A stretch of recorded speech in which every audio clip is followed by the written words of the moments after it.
Everyone knows the SAT, but almost nobody understands the PSAT. So this video will explain everything you need to know if you're about to take it for the very first time.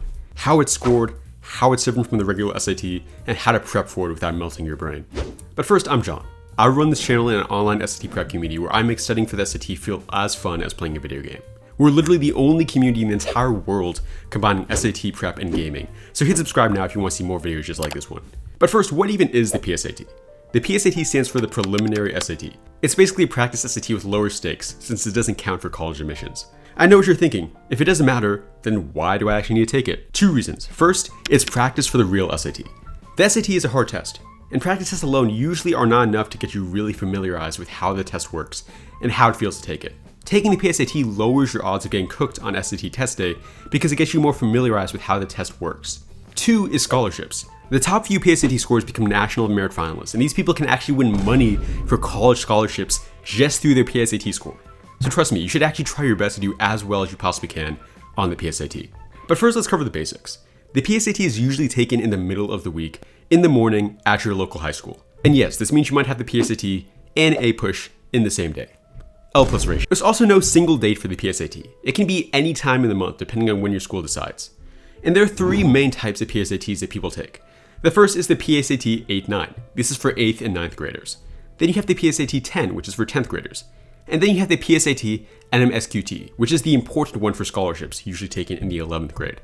But what's actually on the PSAT in the first place? Just like the regular SAT, there are two sections, reading and math. Reading includes questions like vocab, passage questions, grammar, transition questions, and notes questions. Math includes stuff like on Algebra 1 and 2, pre-calculus, trigonometry, and geometry. Luckily, there is no calculus, which should hopefully restore your faith in humanity. Each section has 2 modules, meaning 4 modules in total across the entire test. And in both sections, you start with an easier module 1. If you do well, you get a hard module 2. If not, you get an easier module 2. But note, getting the easy module 2 caps your max score for that section. So you really don't want to do that. You want to be getting the hard module 2 for both reading and math. And in case you're wondering, the reading section has 27 questions per module with 32 minutes each, and the math section has 22 questions per module with 35 minutes each. On to scoring and difficulty. The PSAT score range is 320 to 1520, whereas the regular SAT has 400 to 1600. If you're wondering how much each question is worth, honestly nobody really knows exactly, but usually harder questions are worth more than easier questions. So it's better to miss a hard question than missing an easier one when you get to the test. The PSAT is also a little bit easier than the SAT, so maybe you can stress a little bit less about the PSAT than the regular SAT, but not too much. Now on to the important part, how to study for the PSAT.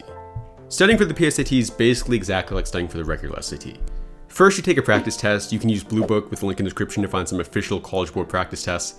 Then you can watch some YouTube videos to get familiarized with the topics you missed originally, and then you can do practice questions to lock in the really tough concepts and get more familiarized with them. Now, if you're watching this months before the PSAT, like in August, that's amazing. You have plenty of time to do the 3 steps I just listed. But if your PSAT is just in a couple of weeks, you're also not completely screwed. You can still take a full practice test right now, literally as soon as you finish watching this video. You can patch knowledge gaps with YouTube videos, and you can still do more practice questions if you have the time for it. Now, if you want this process simplified, I built a 14-day plan covering the highest leverage rules and strategies to boost your SAT score in just 2 weeks. It's helped people hit scores like this and this on the real SAT, so it can absolutely help you lock in for the PSAT if you're short on time. You can get it with the link in the description below. But on to the scholarships. Here's the deal. Details involving the PSAT scholarships can change year to year. You should really double check the official rules before making any kind of decisions involving any of this. And also, I'm not responsible for your financial life choices, by the way. Determine what works best for you and consult people that you can trust to help you with this process. But here are the basics of PSAT scholarships. Most scholarships only count if you take the PSAT in 11th grade. Exceptions can exist if you finish high school in 3 years or 5 years, but for most people it's in 11th grade. So if you're taking the PSAT in 5th grade, man, I'm sorry, bro. Second, you must plan to begin in college the year after you graduate high school.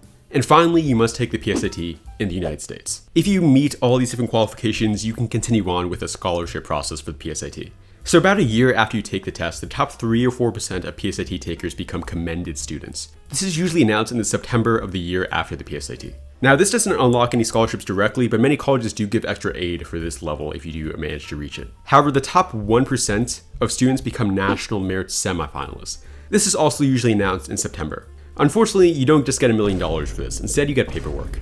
You now must fill out an online application with an essay and information about yourself, get your high school to send grades, write a recommendation letter, endorse you, and you must also take the real SAT and score pretty well in that too. But if you get through all of that, you may become a national merit finalist, which is announced in the spring of senior year. Not even all finalists get a scholarship, which kind of sucks, but some do. The three main types of scholarships you can get are national merit scholarships, the official ones, corporate sponsored scholarships, and college sponsored scholarships.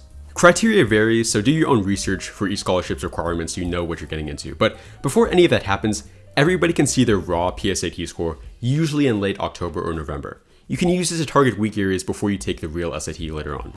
And also, even if you're not the best, the PSAT can still unlock a decent amount of money, because many colleges still give aid to commended or semifinalist students. And the experience of taking the PSAT is wildly valuable for your SAT game, which will be far more important when you eventually get to that. But even if you do terribly on the PSAT, it's not that bad. Colleges don't really look at PSAT scores alone, so there's not really any other downside to doing bad on the PSAT. Now, if you're struggling, make sure to grab the 14-day SAT rescue plan I mentioned before. And if you're on an even shorter time frame, I even have a 5-day SAT rescue plan free in my school community. It's the highest leverage stuff you can do only 5 days to boost your score, and it could literally save you before PSAT day. The link to join the community is in the description. I'll see you guys there.